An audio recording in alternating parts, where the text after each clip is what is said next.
Nobody's business is so complex that this can't be done.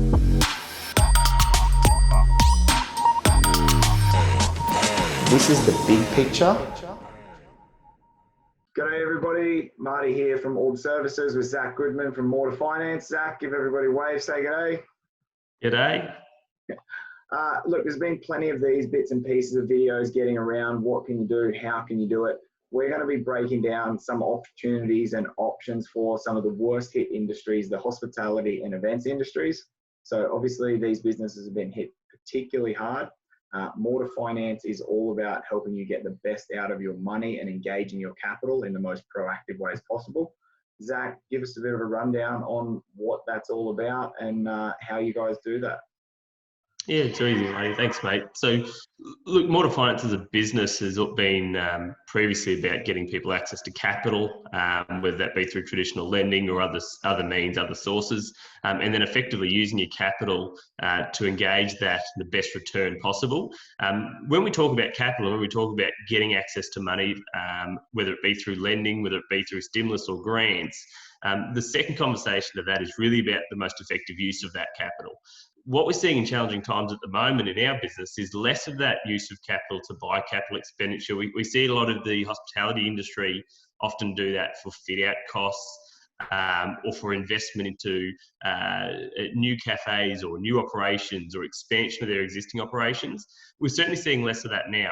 So the important conversation we're having at the moment is really about if we can get access to some capital, how do we effectively use it so we're not simply hiding or redirecting that into operational losses, which I refer to as unrecoverable. If we're looking at unrecoverable losses in a business, we effectively shouldn't be funding it, because at the end of the day, Marty, and as you know, mate, it comes out of the kitchen table of our directors. The owners are the ones that are going to suffer from that. So I guess a lot of the conversations we're having at the moment, I'll bring up a quick screenshot, which is effectively making up the conversation and the conversation you and I have had over the last couple of days, which is how we're working through some of this with our clients. We really want to do it in 3 stages. We want to get an internal look into their business and drive some metrics. There's 7 true cash drivers that we refer to in a business, and they drive profit. So we want to get a really good handle on those cash drivers to make sure that the base level support is coming from them first, and then from their banks, and then from stimulus. And through those means, we're finding ways to get them access to capital. But then the second conversation is about how we really make sure that capital is deployed in the most effective way possible. And it's sort of a conversation that you and I have had a bit of time to spend on talking through. So mate, from your side, what are you seeing in terms of that effective use of capital to make sure that we're making a return and making decisions in the business today that's going to impact the bounce back or the return, or even revenue opportunities right now? Yeah, on one of the things that I love from our conversations and what you're about is it's not just about getting the money, it's about what are you actually going to do with the money, and is it a smart move to get the money? Because you mentioned unrecoverable. There's no point going into debt to just go backwards and you can't make that money back. Better off to go into hibernation, minimize your costs, reduce that, and just basically wind down. If you're unable to trade, then you're unable to trade, and that's what you're up to. So looking at what actually happens there and what are you going to do with that? Yes, you can get access to money. Like there's grants available, there's money available, there's secured financing available. But is it actually a smart move to do that? And what are you going to do with it once you get it? Which is really what I'm trying to help businesses do, is go from, okay, we're in a situation now, say as a hospitality industry, where we've had to close.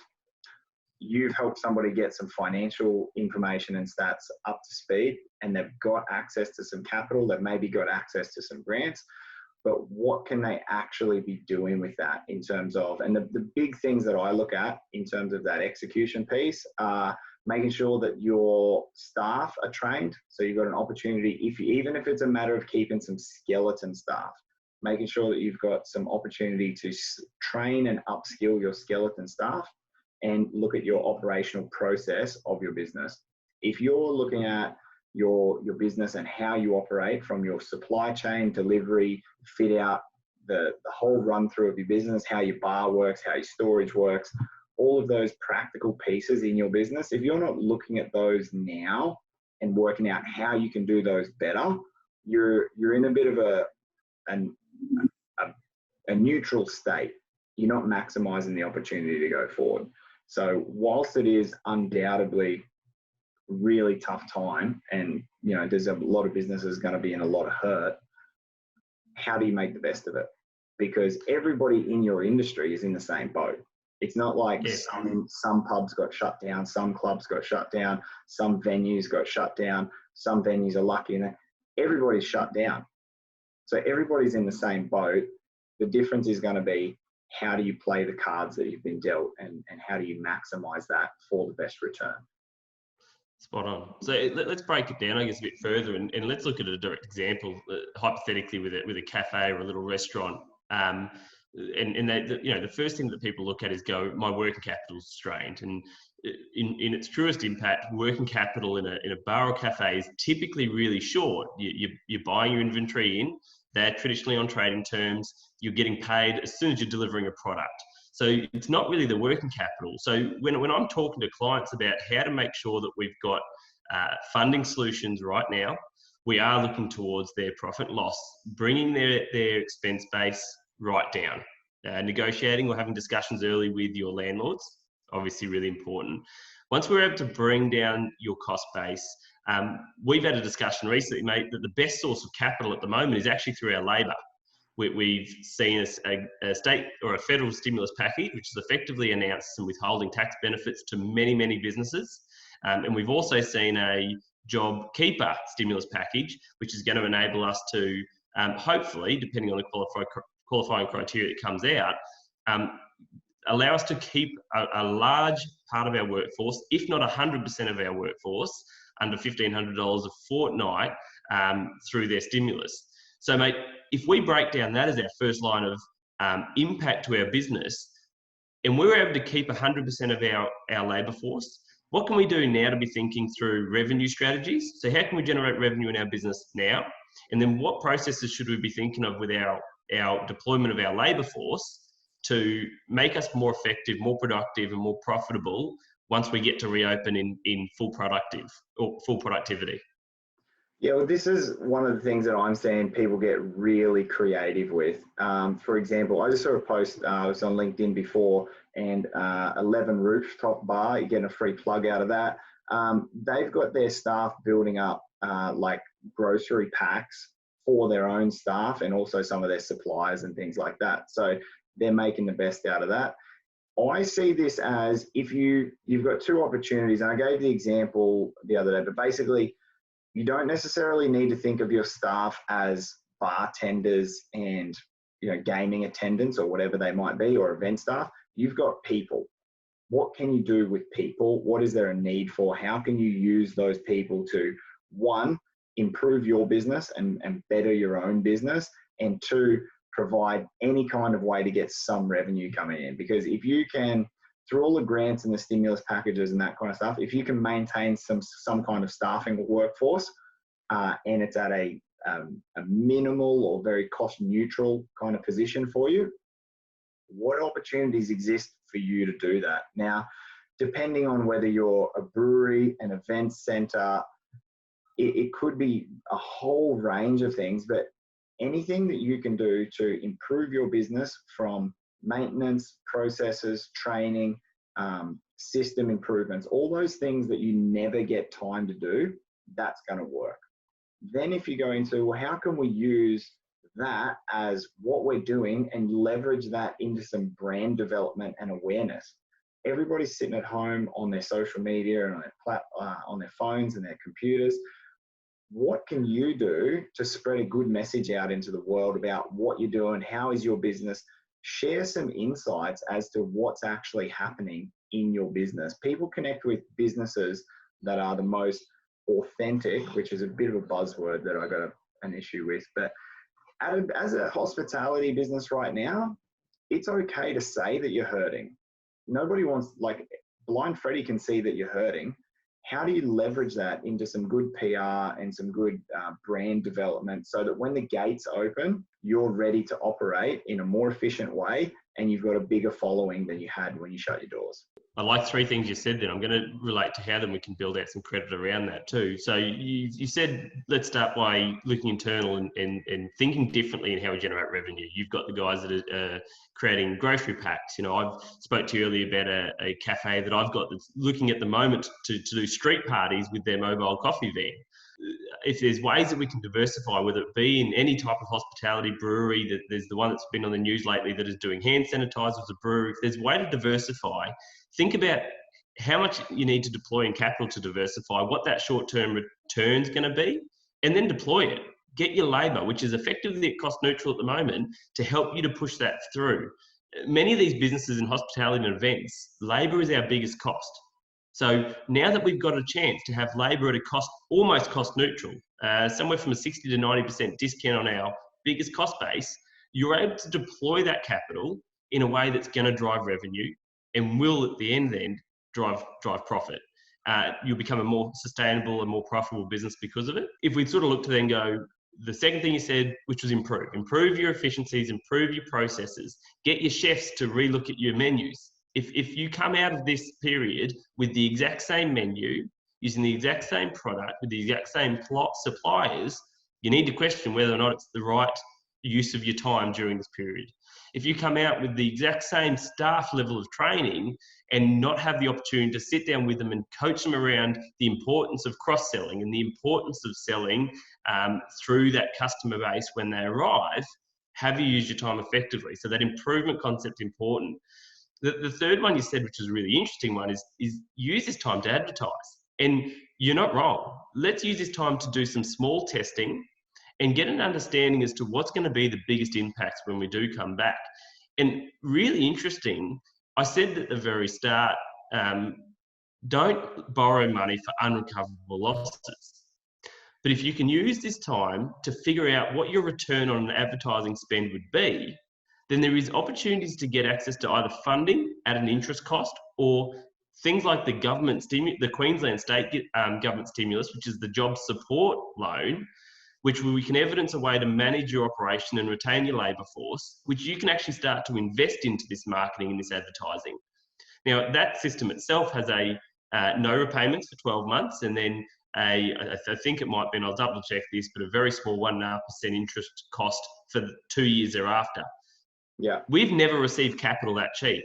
So you simply need to be able to evidence a way that you can make $10,000 into $20,000 through marketing.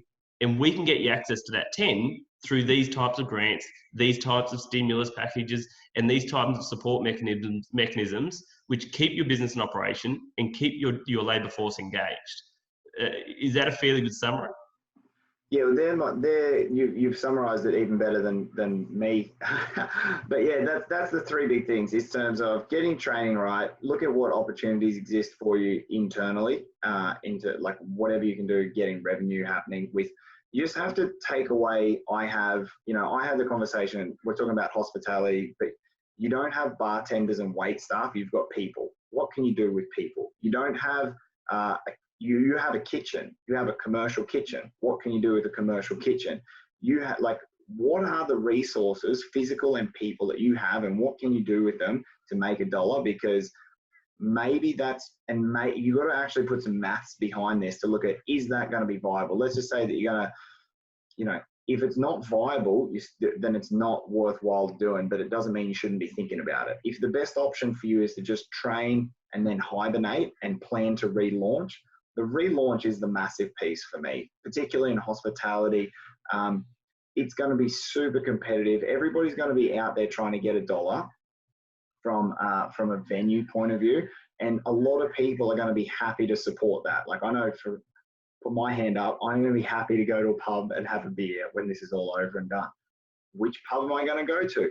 Who's going to get my attention and influence me to go to their pub for that reason? Because that decision is going to be made over the next, that period of time. If you can build trust and loyalty with me over that period of time, using social media and the tools that you have available to you, you've got staff, for example. one of those staff is going to be good at social media. One of those staff is going to be good at editing videos. One of those staff is going to be a dance choreographer where you can make some silly skits to get some attention. Like, think outside the box about how you can build some awareness and create a launch that is going to get people in your doors, where you then operate more efficiently. Because the reality of the situation is, whilst you have this downtime and you can get staff at a 60, 70, 90% discounted price, think about hospitality. You have three big expenses: staff, fixed costs, and food. Like Cost of goods. yeah.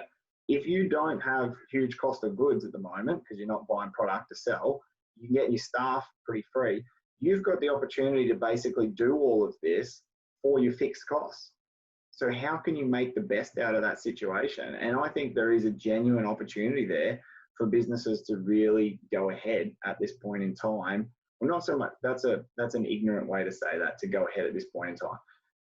To come back from this in a much stronger, much more efficient operating model, where when you do come back, A, you've got more clients in the door, and B, you're operating more efficiently, so you've got better profitability when you come back and when it's all happening. 100%. And I'm going to add my 2 cents there and actually give our hospitality industry, our events industries, these industries I think have the biggest upside when we come back, because we're seeing government make sure that people retain cash in their pockets, whether it be businesses or whether it be people. And a lot of people are going to be hurting through this period, don't get me wrong, but we're going to have a bulk of our population on deferred home lending.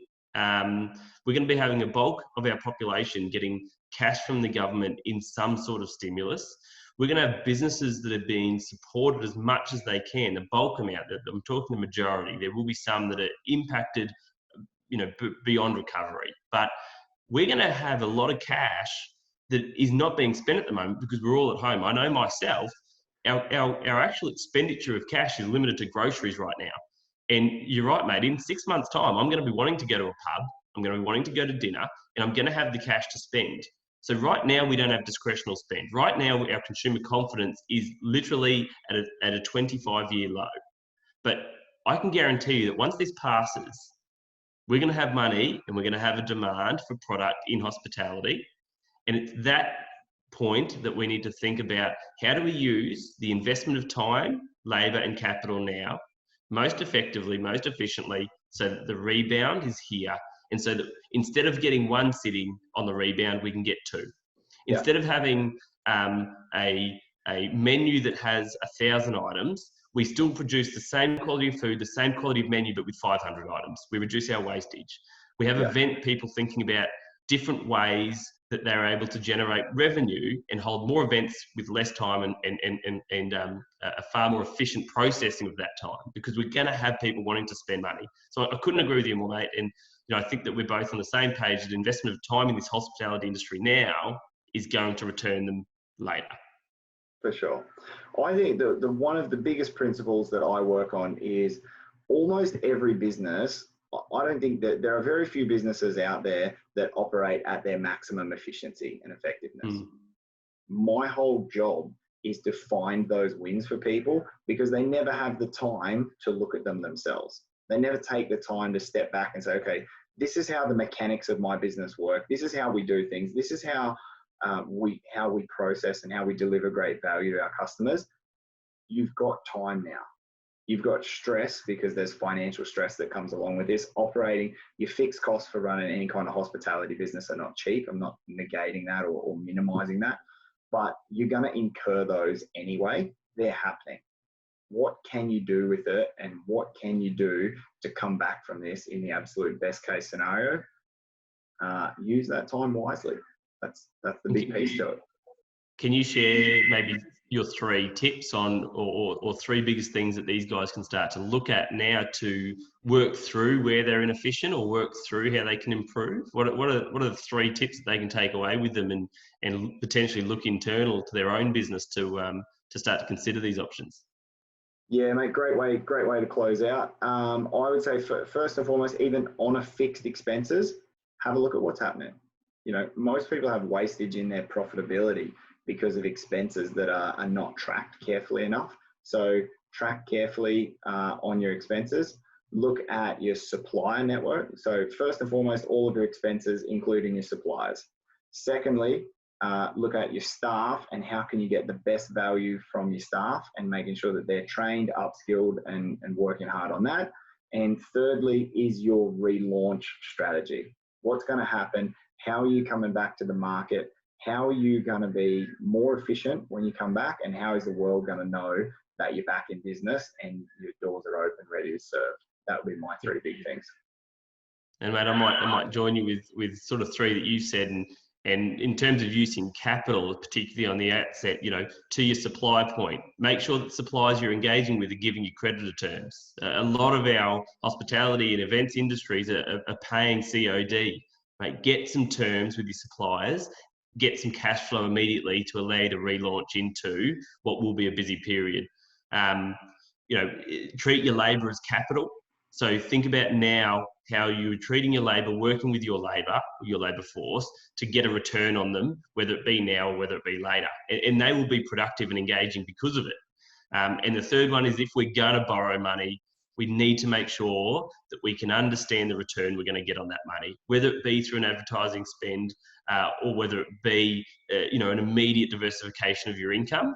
Let's make sure we get a return on it. There is ways that we can generate capital, but let's not generate it for unrecoverable losses. Mate, well, I think that's a great point to finish on. In parting comment for me, I just want to say massive shout out to everybody in the hospitality industry. I know it's an incredibly tough time for you right now. Let's not underestimate the reality of what you're going through. And to those people who are keeping their head up and finding a way forward, I wish you all the best and credit to you. Zac, if you want to give a parting comment, and we'll call it a day.